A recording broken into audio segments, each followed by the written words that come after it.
മിന്നൽ പ്രളയമുണ്ടായ ജമ്മു കാശ്മീരിലെ കത്വയിൽ രക്ഷാപ്രവർത്തനം തുടരുകയാണ്. മിന്നൽ പ്രളയത്തിൽ 7 പേർക്ക് ജീവൻ നഷ്ടപ്പെട്ടു എന്ന വാർത്ത കൂടി വരുന്നുണ്ട്. കത്വയിലെ രക്ഷാപ്രവർത്തനത്തിൻ്റെ ദൃശ്യങ്ങൾ നമുക്ക് കിട്ടിയിട്ടുണ്ട്. ആ ദൃശ്യം ആദ്യം പ്രിയപ്പെട്ട പ്രേക്ഷകരെ ഒന്ന് കാണിച്ചു തരാം. ആ ദൃശ്യമാണ് പ്രേക്ഷകർ ഇപ്പോൾ കണ്ടുകൊണ്ടിരിക്കുന്നത്.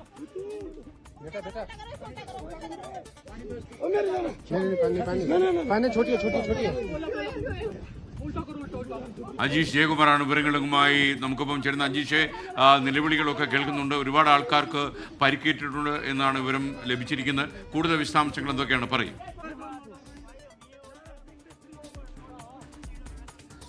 ഈ കത്വയിലെ ജമ്മുകശ്മീരിലെ കത്വയിലെ 2 ഇടങ്ങളിലാണ് ഇന്നലെ മേഘവിസ്ഫോടനം ഉണ്ടായത്. ഒന്ന് ഈ ജോധ്ഘാട്ടി എന്ന് പറയുന്ന സ്ഥലത്ത്, മറ്റൊന്ന് ഈ ജാംഗ്ലോട്ട് എന്ന് പറയുന്ന സ്ഥലത്ത്. ഈ ജോധ്ഘാട്ടിയെ സ്ഥലത്തെ ദൃശ്യങ്ങളാണ് നമ്മൾ ഇപ്പോൾ കാണുന്നത്. അത്യധികം ഭീതിജനകമായിട്ടുള്ള ദൃശ്യങ്ങളാണത്. ഭയാനകമായ ദൃശ്യങ്ങളാണ്. മനുഷ്യ മനസാക്ഷിയെ മരവിപ്പിക്കുന്ന തരത്തിലുള്ള ദൃശ്യങ്ങളാണ് അവിടെ നിന്ന് പുറത്തേക്ക് വരുന്നത്. ആളുകൾ ഈ അവശിഷ്ടങ്ങൾക്കിടയിൽ കുടുങ്ങിക്കിടക്കുന്നതാണ് ആ ദൃശ്യങ്ങളിൽ നമ്മൾ കാണുന്നത്. അവരുടെ വീടുകളും മറ്റും ഇടിഞ്ഞ് തകർന്നിട്ടുണ്ട്. ആ വീടുകളുടെ അവശിഷ്ടങ്ങൾക്കിടയിൽ സ്ത്രീകളടക്കം കുട്ടികളടക്കം കുടുങ്ങിക്കിടക്കുന്നുണ്ട്. അവരുടെ നിലവിളികളാണ് നമ്മൾ കേൾക്കാൻ കഴിയുന്നത്. ഇപ്പോൾ ആദ്യഘട്ടത്തിൽ ഈ രാത്രിയോടെയാണ് ശക്തമായ മഴയെ തുടർന്ന് അവിടെ മിന്നൽ പ്രളയം ഉണ്ടാവുകയും അവിടെ വീടുകൾ മൊത്തം ഇടിഞ്ഞു താഴുകയും ചെയ്തത്. ഈ വലിയ ഉരുളൻ കല്ലുകളും മരക്കഷ്ണങ്ങളും ഒക്കെ തന്നെ ആളുകളുടെ മുകളിലേക്ക് വന്ന് പതിക്കുകയായിരുന്നു. ഇതിനിടയിൽ ഒരുപാട് ആളുകൾ കുടുങ്ങിക്കിടന്നു. പെട്ടെന്ന് തന്നെ വിവരമറിഞ്ഞ് അവിടുത്തെ പോലീസും അടുത്തുള്ള ഗ്രാമത്തിലെ നാട്ടുകാരൊക്കെ എത്തിയിരുന്നെങ്കിലും ഈ മിന്നൽ പ്രളയത്തിന്റെ ഇതിന്റെ ഒരു ശക്തി കാരണം തന്നെ ഈ ഗ്രാമത്തിലേക്ക് പ്രവേശിക്കാൻ സാധിച്ചിരുന്നില്ല. പിന്നീട് സൈന്യത്തിന്റെ ഉള്ളവരുടെ സഹായം തേടിയിട്ടാണ് രക്ഷാപ്രവർത്തനം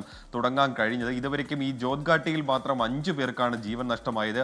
7 പേർക്ക് പരിക്കേൽക്കുകയും ചെയ്തു. ഇപ്പോഴും രക്ഷാപ്രവർത്തനം തുടരുകയാണ്. അവിടെ ഈ അവശിഷ്ടങ്ങൾക്കിടയിൽ കുടുങ്ങിക്കിടക്കുന്നവരെ രക്ഷിക്കാനുള്ള ദൗത്യമാണ് ഇപ്പോഴും അവിടെ തുടരുന്നത്. കൂടുതൽ ഉപകരണങ്ങൾ എത്തിച്ച് അവിടെ രക്ഷാപ്രവർത്തനം നടത്താനുള്ള ശ്രമമാണ് നടത്തുന്നത്. പക്ഷേ അവിടുത്തെ അന്തരീക്ഷം പ്രതികൂലമായിട്ട് നിൽക്കുകയാണ്. കാലാവസ്ഥ പ്രതികൂലമായിട്ട് നിൽക്കുകയാണ്. ഇപ്പോഴും മഴ ശക്തമായിട്ട് പെയ്യുന്നുണ്ട്. അതുകൊണ്ട് രക്ഷാപ്രവർത്തനം ഊർജിതമാക്കാൻ സാധിക്കുന്നില്ല എന്നാണ് നമ്മൾ മനസ്സിലാക്കാൻ സാധിക്കുന്നത്. തൊട്ടടുത്ത ഗ്രാമത്തിലും സമാനമായി തന്നെ ഈ മിന്നൽ പ്രളയം ഉണ്ടായിരുന്നു. ജംഗ്ലോട്ട് എന്ന് പറയുന്ന ഗ്രാമത്തിലായിരുന്നു ഉരുൾപൊട്ടൽ ഉണ്ടായത്. അവിടെയും 2 പേർക്ക് ജീവൻ നഷ്ടമായി. ലോകത്തെവിടെയായാലും ഏത് സമയത്തും 24 വാർത്തകളും ഓഗ്മെന്റഡ് റിയാലിറ്റി പാക്കേജുകളും എക്സ്പ്ലെയിനറുകളും വിശദമായി കാണാൻ ഞങ്ങളുടെ യൂട്യൂബ് ചാനൽ നിങ്ങൾക്ക് സബ്സ്ക്രൈബ് ചെയ്യാം.